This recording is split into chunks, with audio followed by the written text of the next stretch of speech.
So you've done the work. You've studied the regulations, you know your GDPR from your CCPA, and you've probably even got the certifications to prove it. But landing that data privacy job feels like you're running into a brick wall, right? Well, today we're going to bridge that exact gap. We're talking about how to turn all that theory into the practical, hireable skills that will actually launch your career. All right, let's get into it. Here's what we're going to cover. First, we'll tackle the big puzzle of the privacy job market. Then, we'll get our bearings in the global legal landscape. After that, we'll draw up the Privacy Pros Blueprint, stock your practical toolkit, and finally, lay out a clear path to get you from learner to expert.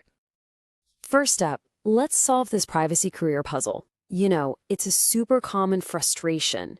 You put in all those hours studying, but it's just not turning into job offers.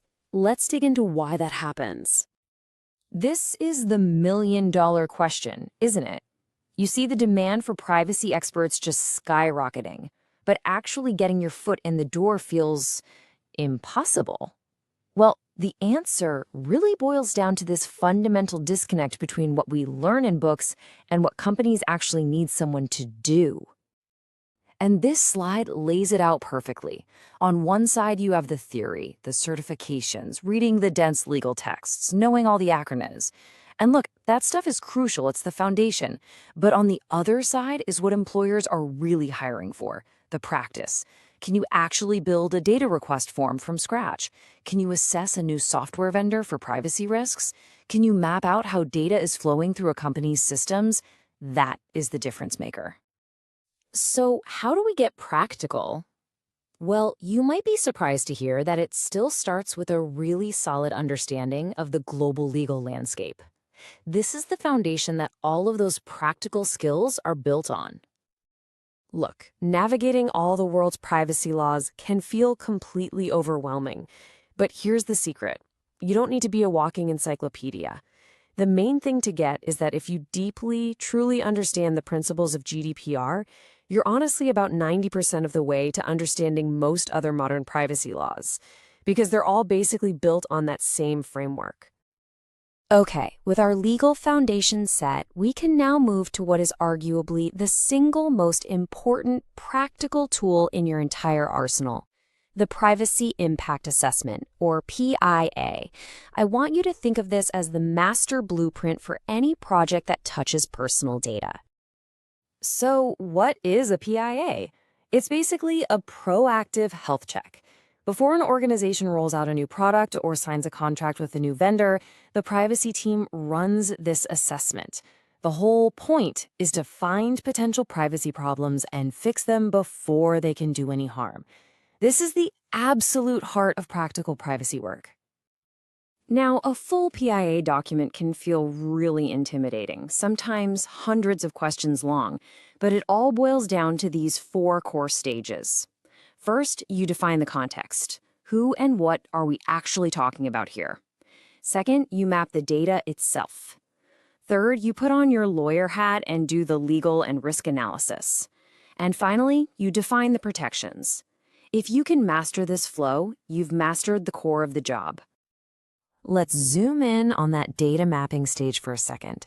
This is where you really become a detective. You have to start asking the tough questions. Why exactly do we need this information? What kind of data are we collecting? Is any of it sensitive? And then you follow the trail. Where does it go? And a huge one, will our vendor pass it along to someone else? A sub-processor? Every single question is a potential risk you have to uncover. Next, you swap the detective hat for your legal one. Every single piece of data processing needs a legal justification, what we call a lawful basis. You have to check if the vendor's being transparent, decide how long the data should be kept, and then make one of the absolute trickiest calls in privacy, figuring out who is the controller and who is the processor. And that last point is so important, it really needs its own moment. This isn't just a simple vocabulary test from a textbook. The difference between a controller who decides the why and how of processing and a processor who just acts on their behalf can be incredibly confusing and nuanced. Getting this wrong has massive legal consequences, and it's a perfect example of where that practical, real-world expertise is absolutely essential. The PIA is your blueprint, for sure, but a builder needs more than just one tool. So let's quickly run through a few other essential items for your practical privacy toolkit. First up, DSRs. This is really where the rubber meets the road for privacy rights. When a customer says, "Hey, show me my data," or "Please delete my data," you need a rock-solid process to handle that request correctly and on time. And we're not just talking about building a form. It's about designing an entire workflow to find, verify, and act on that data, usually within a really strict legal deadline. Next is something we all see 100 times a day: cookie banners. This is basically the public face of your entire privacy program, and getting it right is so important. It's not just about making a pop-up appear. It's about understanding the technology behind it to make sure you're getting valid, informed consent before any tracking ever happens. This is where legal know-how meets front-end tech.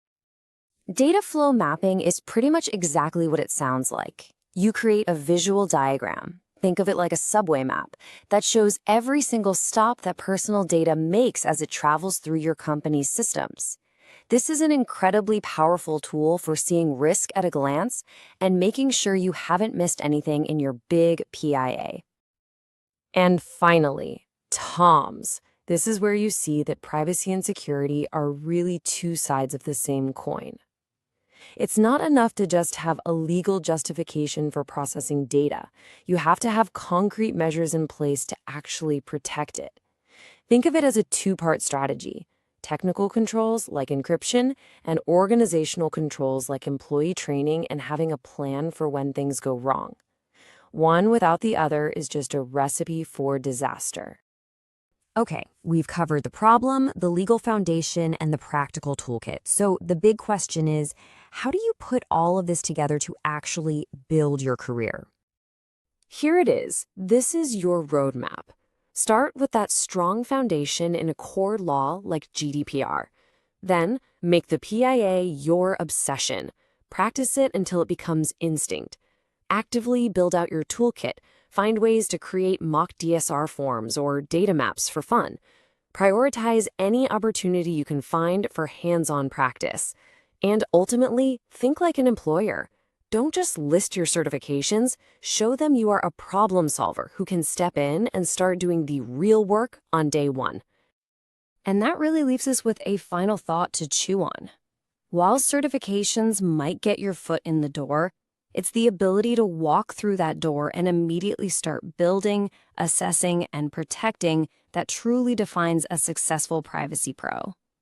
In a field that changes this fast, maybe the most valuable certification isn't a piece of paper, but a portfolio of problems you've actually solved.